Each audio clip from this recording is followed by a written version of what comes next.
we're back to the Neil Haley Show. And when we talk about the specific topic and my guest today, we're going to talk about the most reluctant convert. And we're going to talk about C.S. Lewis, the untold story of C.S. Lewis. And I have Norman Stone with me today. Norman, thanks for stopping by. And how are you today? My pleasure. I'm very well. It's a bit cloudy in Scotland. If you have sunshine in America, embrace it. Oh, sunshine, yes, sometimes not. It all depends. But at least we do have that sunshine. So let's talk a little bit about it, Norman, how you got involved in this project. Explain. Um, I guess I had a history with C.S. Lewis. He fascinated me when I was looking for a film to do in 1980, when I must have been about 3, you understand, of course. And basically, I wanted someone who had earned the right to be heard. I know that's a strange phrase, but if you're going to do somebody who actually existed and actually, I don't like people making up and looking very pleasant and nothing ever wrong happened. C.S. Lewis earned the right to be heard because he went there and back again in many ways, not least the end of his life with his wife. And I started to look into it and reading his own words on these things, a very truthful and self-depreciating and amusing writer very often. And I thought, this is what I've got to do. So that was the original Shadowlands. I did it for the BBC in 1984, 85. And it just took off. And I think it took off because Lewis talks from the heart and in a way that touches all of us. When he goes through bad experiences or good experiences, you get it with him. And he became as you probably know, one of the great Christian spokespeople and thinkers of his time. But instead of just being a lecturer of some sort, he took us through his life, really. And his faith and his insights and his wit are now famous around the world.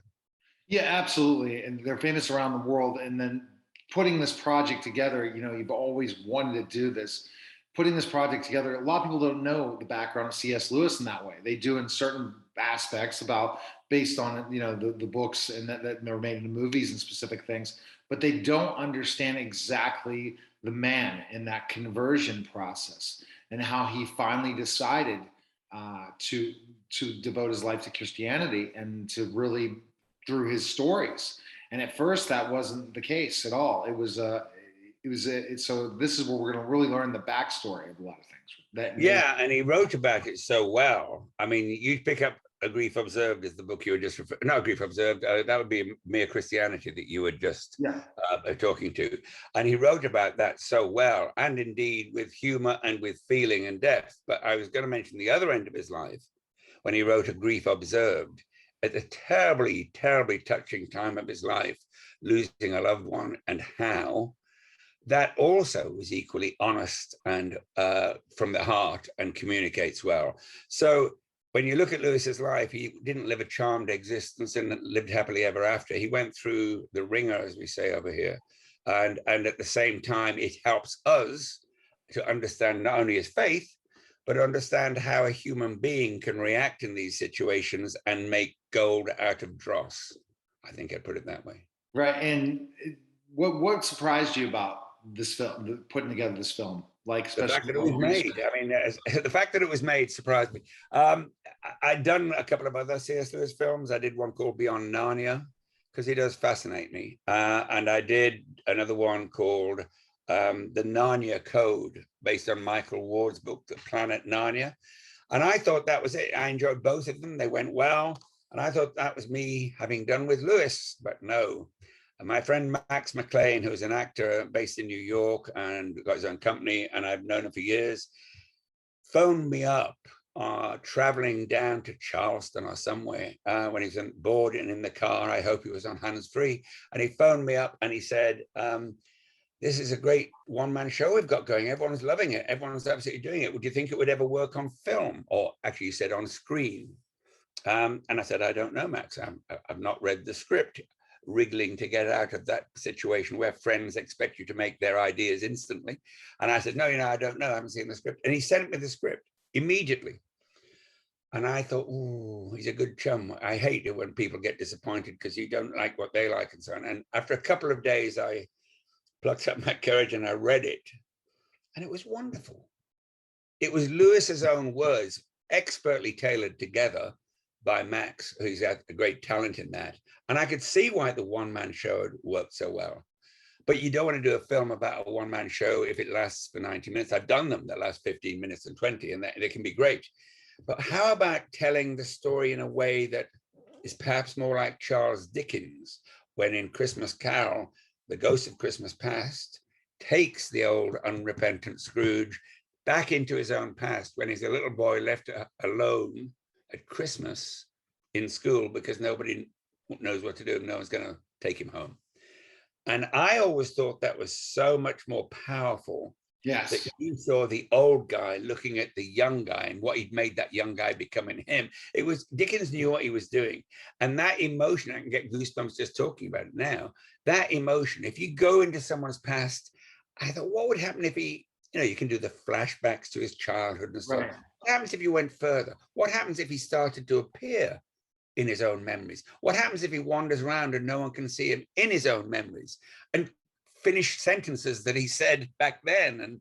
And I thought it might be magical, and it turned out to be extremely magical and really attractive across the board, whether you're a C.S. Lewis fan or not. We've had tremendous response to it. And now the idea is probably to do 2 more and make it a trilogy through his life. So there we are. You heard it first here. Okay. All right. So how many fans are there of C.S. Lewis out there in the world? There's got to be a ton. A lot, maybe 2 ton. Do you know how many books he sold? I mean, a good book sale, over $250 million. No way. How many people do you know say, well, I've sold $250 million? And the other thing is he died in 1963, for goodness sake, same day as President Kennedy got shot. It was way back then. And it's still increasing sales every year. Now, he's doing either something right or we're all nuts. And I think it's the first of those options. And do you think as an author, he thought he was going to sell that many books? No way, no. See, when C.S. Lewis wrote his early stuff and he started to get famous because he gave those BBC talks, for example, which became Mere Christianity. And he went into the Blitz when Hitler was bombing Britain. And he told these things, little talks about what it was about. And he talked so well and talked to the common man. They would tell everyone to shut up in British pubs, difficult, because Mr. Lewis is on the radio, quiet everybody. And they'd be listening to his words. Now that did many things. And it certainly helped a lot of people go through the difficulties and vicissitudes of the war. But it also made him well known. And then he started writing books that everyone started to pick up on and wanted more of and wanted to learn. And dear old Jack Lewis, as they called him, he tried to answer every letter that turned up. And he did it. Handwritten, 50 letters a day before he went to work. So do you think he really lived his brand? Do you think, how brands develop in authors and, stardom, people that are iconic. C.S. Lewis is iconic. What does it take, do you think, to become as iconic as he did? Do you think it was any luck involved in this, or do you think it was all? I don't think he would quote from Star Wars. I think with Obi-Wan Kenobi, the first Star Wars, saying, "In my opinion, Mr. Solo, there's no such thing as luck." That was one of my favorite quotes from that film. But he wouldn't like the word luck, but he would say, he believed in God. He believed in obviously he was a great Christian guy. I don't think luck would come into it, but I think the opportunity would come into it. And he, against all the odds, I mean, an Oxford professor, living in his rooms in college and so on and so forth, he's not exactly Superman. And yet he took everything on, everything through his obviously Christian heart and mind, but also other stuff. He talks things that makes you ask questions. So do you think the radio was the stardom that put him to the next level? I think that was yes, I think it was. I'm not saying he wouldn't have come out for that. If it hadn't happened, it wouldn't have worked. I mean, was it late 40s, I think, he was on the front cover of Time magazine because he'd written the Screwtape Letters. Now that's in England. I've read those, and that is, and I've read Mere Christianity as well. So reminding me about the Screwtape Letters. Yeah. That is an unbelievably powerful book. I mean, in a way, of just thinking about things and saying, how did he think that in his mind? And the Yeah. power, yeah. And he did it with such fun when he was bored in church one time, and he thought, what would happen if? And then it took off. And you don't get on the front cover of Time magazine. It's a bit like the English equivalent of getting a knighthood, I would imagine. But he's on there with illustrations of Screwtape. And that's only a few years, short years after he finally, after the war, he hadn't turned it into Mere Christianity yet, but those war talks had launched him to a big British audience. And now there's America, Time magazine. So he certainly had something to say, and people loved battling their minds against his, battling their hearts with his. He connected very well, talked to common bluff men in common bluff men's language. Somebody once said, I don't care, I don't mind. Whatever it was, people are still buying his books more every year. All right. So this is a great conversation. What was the greatest surprise from doing this? That, because remember, you've done so much work with C.S. Lewis, you've studied C.S. Lewis, you understand him backwards and forwards. From this film alone, what did you learn that you did not know before? I have to say probably slate one, take one of this film. As you know, when you make films, you don't do it chronologically as you have to on stage. So you pick and choose through a schedule. And the first shot of the film, The Most Reluctant Convert, was Max McLean coming out of the Natural History and Science Museum in Oxford. Lovely, wonderful old place. And that was just a shot I had to get first for various reasons on the schedule. But just before we did it, my cameraman, Sam Heisman, was on my left. Max was on my right. We're looking past the camera and say, right, ready to go? Okay. He says, yes, yes, said Max. I just have to say one thing, Norman, perhaps you don't know. I've never acted on camera before. And I think the cameraman fainted. I myself did, because he was great on stage. I just assumed, you know, one does. And yet the theater and the camera are two very different arenas. They're totally, because you're performing different places in different situations. Yeah. For example, I'm a former pro wrestler, but I sure as heck can't act. Are you really? I did the minor leagues of pro wrestling, wrestled down south. The Rock wore my knee pads, all these different things. But the bottom line, before he became The Rock, the thing that is, if I would try to audition to act, okay, I would have difficulty because I like to create my own characters and not be someone, create a character that someone else wants. And wrestling, I created my own characters. I created who I wanted my persona to be, how I wanted my persona. I know what as a talk show host, what I want my persona to be. But if somebody asked me to be the quintessential radio host, I sure as hell don't want to do it. You're good fun, but listen, you should then be a director, not an actor, because it's true. Somebody said to me once, actors are passive geniuses. By that, they take a character and they get inside the character, and that's their talent. But it isn't procreative, as it were. So a director is the one that is the person who tells them what to do. Isn't that terrible? But it's true. So therefore, I create characters in my own mind, but I don't even have to create them that much because these people are doing it for me, and it's wonderful. And you just have to make sure that it's exactly what you saw in the script and say, this is exactly what I want this character to look like. You take care of this, and they have their genius to come up with it. I just don't want to be told what to do. I guess you figured it out. I should be a director sometime. Who knows? I produce podcasts. I understand why you're a wrestler, and I'm not going to disagree with you. I'm a legitimate 6'10", so you know. Wow.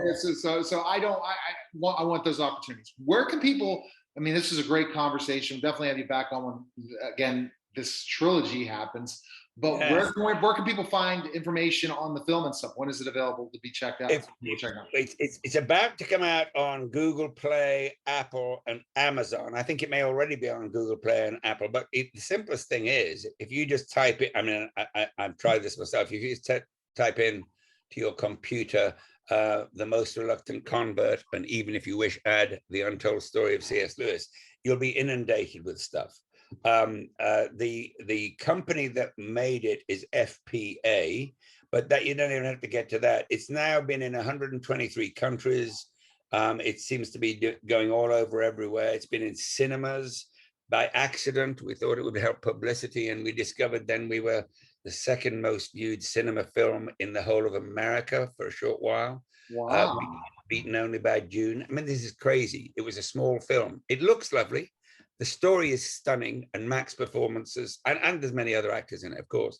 Max's performance is pretty spot on the dot, as we would say. So you say So- now the next one will be more publicized because, and probably a lot more money could be put into it based on the success of this one.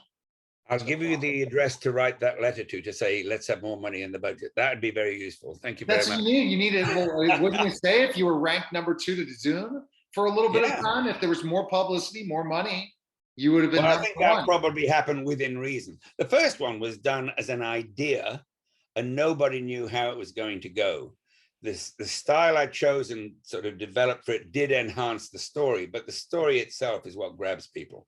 And it is certainly worth watching. I've had emails from people on every side of the spectrum of belief or non-belief or whatever.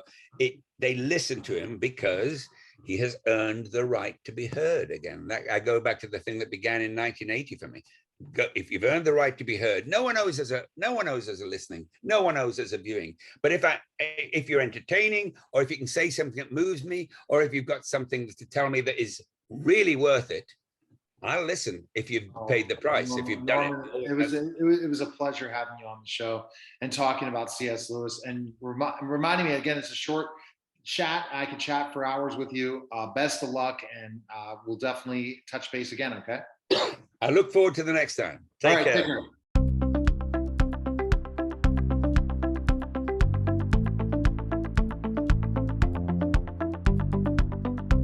Hi, I'm Tim Roney, Engineering Inspector for the Municipality of Bethel Park.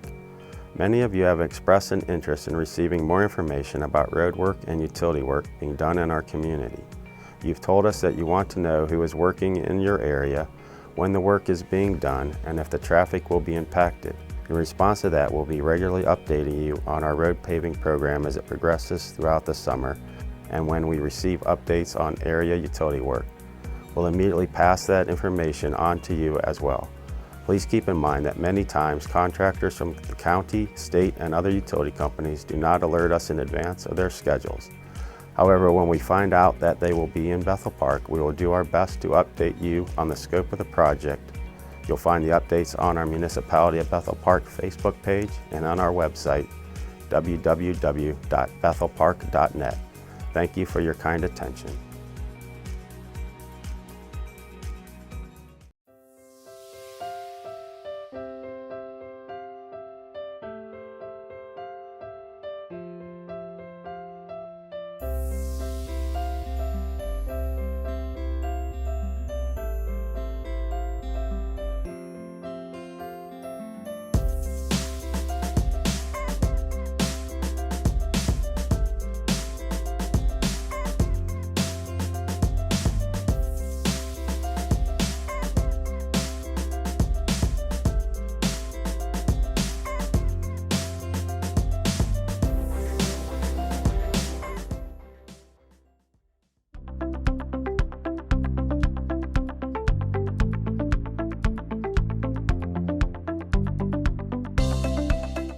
Hi, everyone, and welcome to the special simulcast of the Dr. Christopher Hall Show, and also that's on the Neil Haley Show, and next also I'm the sports category director for Podcast Magazine. So I'm first going to welcome Nobel Prize nominated doctor, award-winning author, and ER physician, Dr. Christopher Hall. Dr. Hall, how are you? And I know you're excited about our guest. Hey, I'm doing great. Wow, I'm very excited about our guest. I think this is an individual who has a wonderful story. All right, so introduce our guest. Well, no problem. Well, it's my honor, and I'm very excited to introduce a NFL superstar, a Pro Bowler, okay, a All-American. I'm happy to introduce Mr. Lofa Tatupu to this show. Welcome to the show, Lofa. Neil, Doc, thanks for having me. Absolutely, Lofa. I know you're excited, so I'm going to pass it right on to Dr. Hall for the first question. Oh, well, no problem. Well, Lofa, it seems like kind of what I've found out, it seems like maybe athletics and maybe academics kind of running the family. So, tell us a little bit about kind of like where you're from, where you grew up, and how you got interested in football.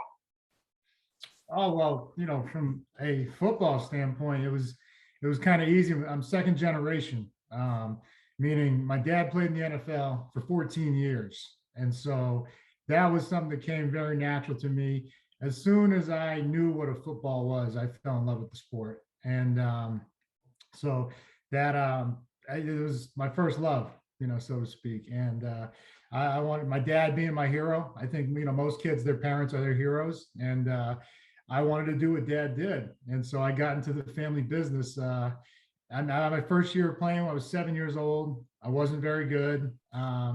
I was heavy. I was the heavy, kind of chunky kid. So I had to play with the kids that were 3 or 4 years older than me. And, I was taking my lumps, learning the game, but I loved it. I think those were the years that built a lot of, toughness, mental toughness, physical toughness to stay with the game, because it could have I could have very easily quit, just been discouraged by not playing much, by not playing well when I did get in. But, I stuck with it, and it paid off. Definitely paid off. So let's talk about at that age when you said you were not the right weight, you were not the best shape. How did you deal with that? There's a young age, so you're playing the sport at a young age. So how did you deal with that? Esteem issues, things like that. Yeah. Yeah, it's tough. I mean, it seems so long ago that, I don't remember it vividly, but yeah, the kids got bullied, and, I was essentially called fat, one of the, I was made fun of. And I think that kind of built some of that toughness that, served me well in life. Growing thicker skin, no pun intended. But it was, just it served as a reminder that, how far I've come. But again, it was not easy growing up, and especially growing up. I was in Boston. We're just half hour outside of it in Foxborough. My dad played for the Patriots. That's why I'm wearing the Celtics jersey. I know nobody can see it, but they had a big win last night. And yeah, so being the only Samoan in Boston, it was different for that reason too. But but I felt like all those things were just help molding me into, the player that I, am person, but more importantly, the attribute of toughness, like I said, mental and physical, to be able to push through those things when you're not having success. I think that's what ultimately led to my success down the road, sticking with it and putting in the work. And I think it's also something that carried over into my professional, my business life. Okay, Dr. Hall, next question. Well, I mean, that's just incredible. He talks about the physical, mental toughness. You need to make it through when you're in places that may be unfamiliar, and you may be the, only brand of your type there. So he makes that point. So, wow. We think so. You were at the University of Maine, ended up at the University of Southern California. Wow, it's a great school. Tell us a little bit about that, your experience at USC, and how that helped to shape you later on in life. Yeah, I mean, well, I'm just going to back it up, Doc, for a second. Football being my passion, the NFL being the goal. Since I was 7, I was telling people I was going to play in the NFL. Another speed bump would happen when I see all these kids around the region, getting scholarships to like Boston College and Syracuse and all these Big East schools. And I didn't have any offers to play linebacker from Division I. I had one offer to play linebacker, and that was at Maine at 1AA. And I did have 3 other offers, but they were to play quarterback. I was a quarterback and a middle linebacker in high school. So I did have UConn, Rutgers, and Temple offer me to play quarterback, but I didn't see, this is where I made my first business decision. I looked around the landscape of the NFL, and there were no 5'11" quarterbacks. I mean, maybe Flutie was coming back and forth between the CFL and the NFL, but other than him, there wasn't any 5'11" quarterbacks, and there was no Samoan quarterbacks too. Kind of speaking to the whole notion of, when you see someone that looks like you doing it, I always saw Junior Seau play linebacker, Right. Someone that looked like me doing it big. And my dad was a running back, so I played a little running back, but linebacker came natural to me. I don't know what it was about it. instinctually, it just clicked. So when I sat down with my parents, I was like, look, um, these are my options. There's not many. I'm going to take the one to go to Maine. And so I went up there, and which, it was a humbling experience. You think, hey, you're playing well, you're going to get Division I, big school, a Power 5 conference offer. It doesn't happen.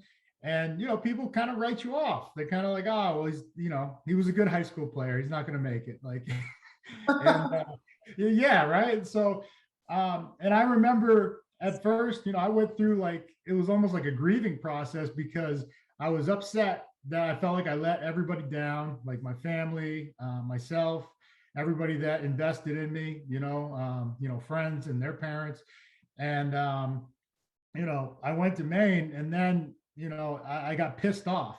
I wasn't starting. I was like second or third string, and I had to, like, have a come to Jesus moment with myself, and really, like, talk to the man in the mirror and say, hey, like, who the hell do you think you are, expecting a scholarship? And, I mean, yeah, you worked hard, but you didn't work hard enough, I guess, if it's not happening right now. But I knew, because of all the things I went through when I was 7, 8, 9, not playing much, I knew I could stick with it and tough it out, and I was going to be better for it. So my chance came. Someone got hurt, and I stepped into a starting role. I got one chance to start, and I led the team in tackles, had a couple interceptions and a sack. And from there, I think, when you finally get that opportunity, being ready for it is what it's all about. And so they saw that, and I started getting more playing time. And then at the end of that year, I told my parents, I said, hey, I want to transfer. And the transfer portal wasn't like it is now. It wasn't, No, common. it's not like crazy what they're doing now. It's ridiculous. Right? Yeah, Yeah. everyone doesn't stay in school. They go from one school to the next school.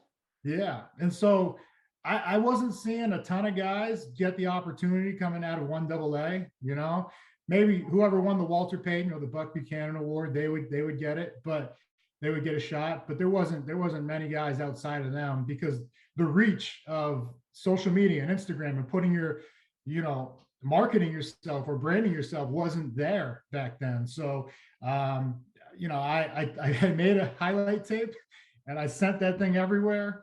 But before I left, my parents this was my second business decision, right? And my parents were like, yo, you had 6 good games. Like, what are you doing? And I told them, I explained my thought process.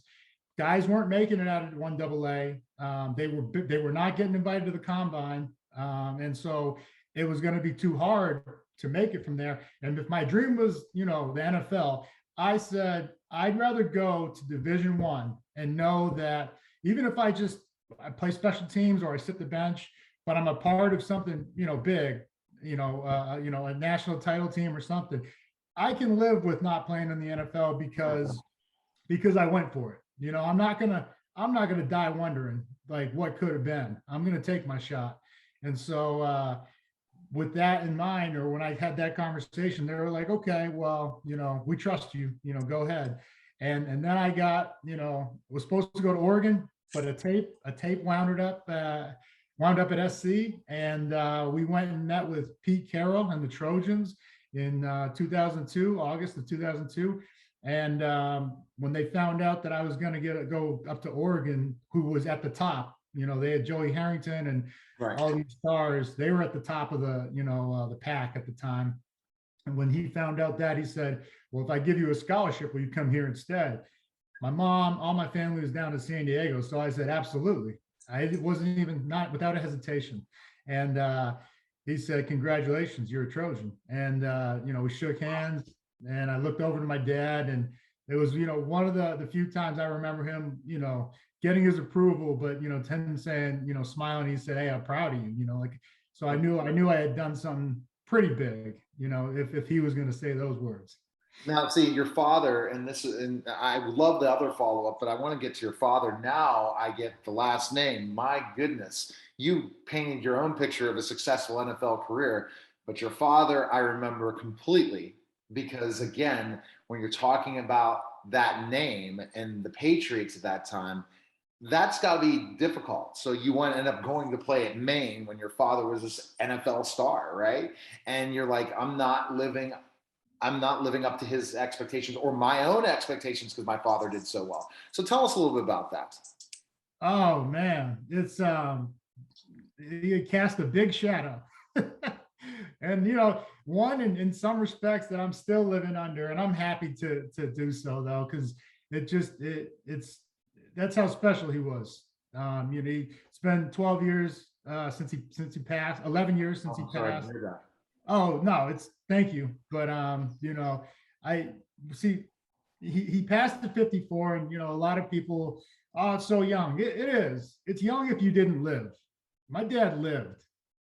He lived every year of those 54, and I'm lucky to have had 28 with him. And so perspective is huge in life. But there's still to this day, I'll get an email, I'll get a text message, just telling me about the impact that he had on somebody's life, and that's what it's all about. How many people can you reach and impact while you're here on earth? And so, yeah, in many regards, it felt like I failed him by not,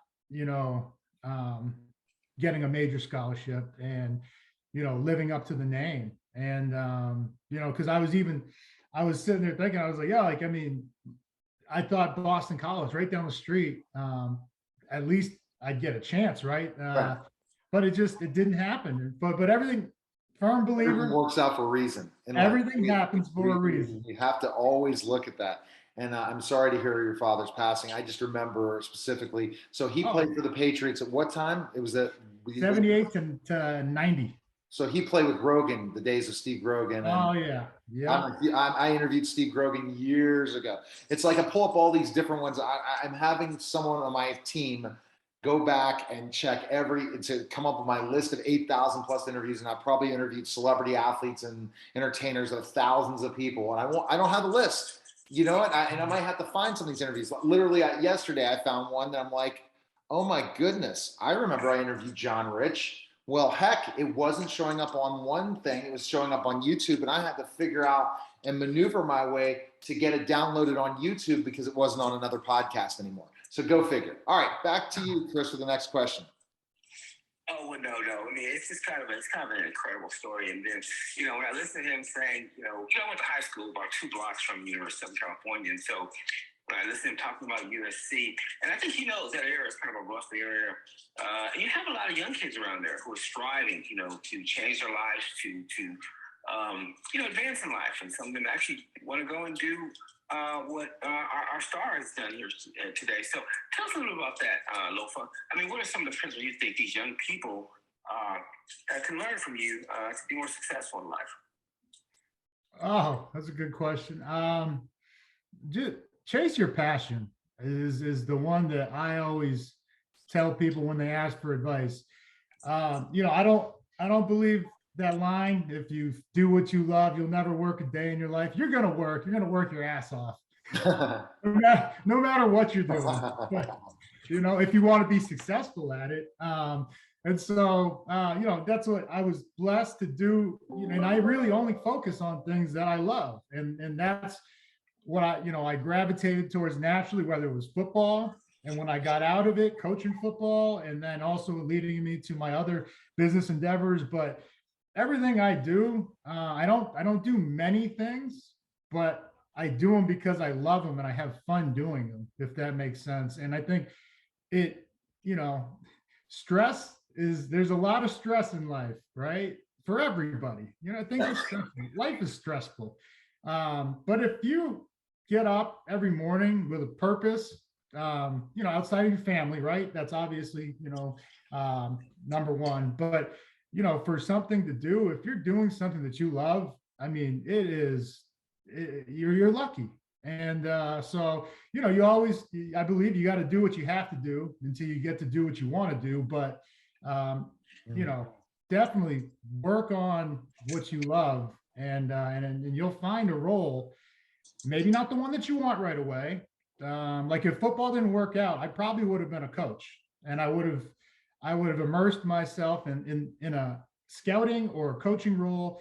And I believe I would have been one of the best because I love it that much. And I did coach for 2 years, 15 and 16. I got to coach with the Hawks, assistant linebacker coach, and I loved every minute of it. But my kids were just too young, and so I wasn't ready to sacrifice the informative years of their childhood for, you know, something. I wasn't going to be selfish, and because I love football so much, miss out on these years that you're not going to get back. So. And see, that's commendable. Let's talk about USC. At the point where you went from Maine to USC, you were hoping just to play. Did you ever imagine you'd be in the NFL? At that point, especially, Yeah. Did you think you would be? Yeah. Absolutely. You know, everybody, they told me I was crazy. I heard, you know, they're like, you okay, well, we'll see.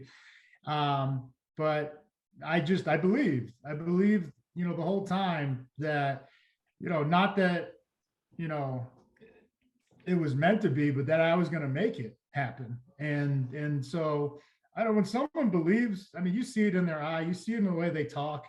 And they're going to work because that's how much they believe that they're going to make it happen. And so, and yeah, I kept just, you know, having visions of getting drafted and, you know, what that would be like. It was, you know, I'm sure everybody was, you know, nauseous listening to me talk about my future plans. Because from the time I was 7 until the time I actually made it, whenever anybody asked me, hey, what are you doing? You know, working towards playing in the NFL. Like I just kept, it just naturally happened. That's how, you know, much I loved it. And yeah, man. So it was wild and, you know, grateful. I mean, I landed in a great place. You know, you have to have some luck on your side. And, you know, being in a position and you know, Pete was bringing in top 5 classes left and right. So the talent around me was ridiculous. I played with 3 Heisman Trophy winners. You know, our offense was always stacked. So it's easier to play defense when you know, most of the times you have a lead, but, you know, nobody does anything alone. So I really believe that I was put in some great situations and I just took advantage of the opportunity that was presented. Because that's the thing is, you know, a lot of people get that shot, but they're not ready for it. Okay, exactly. All right, Chris, next question.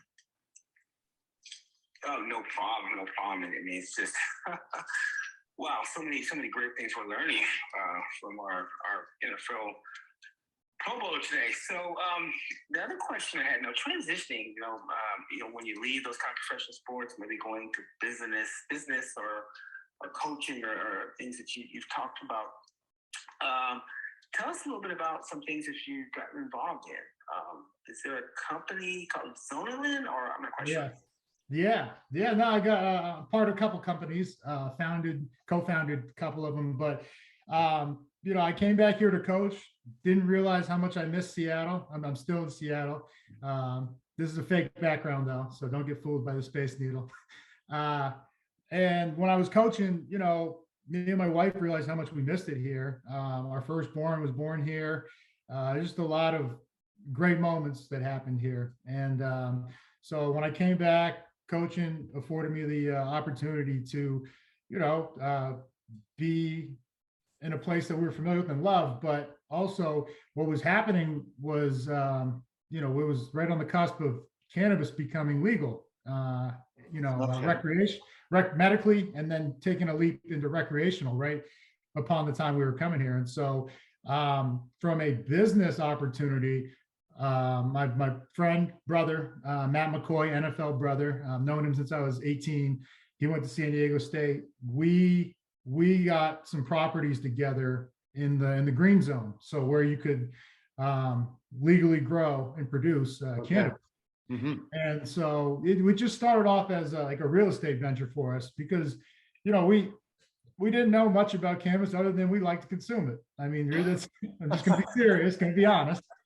And so we put some people in place, and you know, they were supposed to run it, and you know, they just weren't holding up their end of the bargain. And so, you know, my very, you know, it was a great move and smart move by my brother Matt. He was like, hey, we got to take this over. We got to save everybody's money, everybody's investment, and we could do it. And I was just like, I asked him. That's the first thing I asked him. I go, yo, do you think we could do it? He goes, we'll figure it out. And I mean, and that, yeah, that's scary, right? When you got other people's money on the line, your own, obviously, but then other people's, your friends and other people, it's like, man, like, I don't want to let them down. And, I had the conversation with them and I was just like, oh, well, you know what? I won't. I'll just work my ass off like I do at everything else. And with my brother, Matt, his leadership and his guidance, we learned it. We learned it inside and out. We learned, how to grow cannabis, how to, we built out the whole facility, ran operations, packaging, Wow. developing and growing a brand from scratch. It was insane. That's Like, awesome. and we were doing it all on the fly, man. But again, I was doing something that was fun, that I loved. Like I said, remember, do what you love. And with one of the few people that, feels like family, like it felt like I've known for my whole life upon meeting him. And so, yeah, he's one of my best NFL brothers I ever had, man. He's been awesome. And so we've been building that together. And that's 1937 Farms is our brand up here in I-502 legal recreational cannabis in Washington. And throughout this whole process, because of the injuries and, a bunch of things, my career was shortened because I had 10 surgeries, I had 15 plus concussions. And, I didn't realize it because I was in the storm, right? In the eye of the storm, but I didn't realize how bad my health had gotten. I'd ballooned up to like 275, 280 pounds. Oh my God. Yeah, it was bad. You look man. great now, for sure. 235, man. I'm back to my playing weight. You guys see? So no one sees it, but I'm going to take this interview and put it out. Even though it was supposed to be TV, I'm going to make it TV because you're amazing. I can do some editing and put I didn't plan on getting on camera, but I can fix all that. So I'll do some of the editing process from that. But man, this is the thing I'm going to talk about. You saw what you did in sports because, again, I'm a former professional wrestler and a former school teacher, and I took all those talents into my entrepreneurship, where I have nationally syndicated radio, TV show, and all these things. I have clients. I have a agency that helps grow tribes and communities. So I've done the whole process. I've done the entrepreneurship. And when you wake up every day as an entrepreneur, and you're an entrepreneur because you created something out of nothing, and you come up with a plan in a marketplace, it's got to feel good, man, doesn't it? Oh, it's amazing. It's tough to really put it into words. And even because I didn't graduate from college, and so I couldn't have imagined of starting my own business and running it, with people that I love. It's just, I felt like, oh, it's not meant for me, So and then through that first venture that we got into, and upon using cannabis, more importantly, there was very low THC, these capsules that a friend of mine made, and they were high in CBD and all the other minor cannabinoids, all the other minor plant compounds. And man, I mean, so this is where everybody thinks, oh, well, they, stoner stigma, they just want to get high. No, this is little to no high, happy, not high, and the most insane amount of production I've ever had in my life. I'm talking in every facet of my life, I got better. So this is definitely medical. Yes. So that's where, CBD started to come into play. And, because I think it was back to 15, 16, where I first started hearing about it, and I started researching it. What was it? And, the hemp derived. So I have a cannabis company, which is 1937 Farms. That is only legal in Washington because it's not federally. You can't cross state lines. Right. There's some states that are legal and others that are not. CBD is federally legal everywhere. And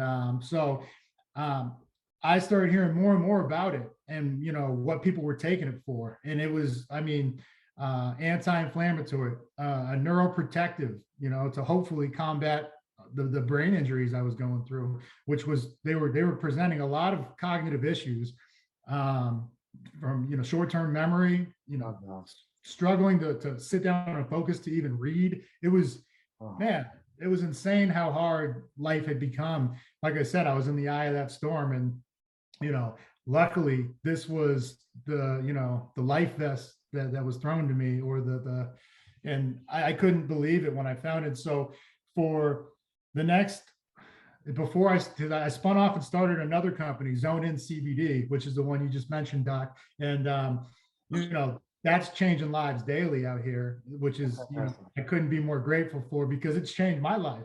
And these are products that they've made me my best version of myself. And I think that's pretty, outside of helping as many people as you can while you're here on this earth, becoming the best version of yourself is really what it's all about. And so, all right, so we're going to jump quick podcast questions, and Chris is going to summarize you really quick. Here are quick podcast questions.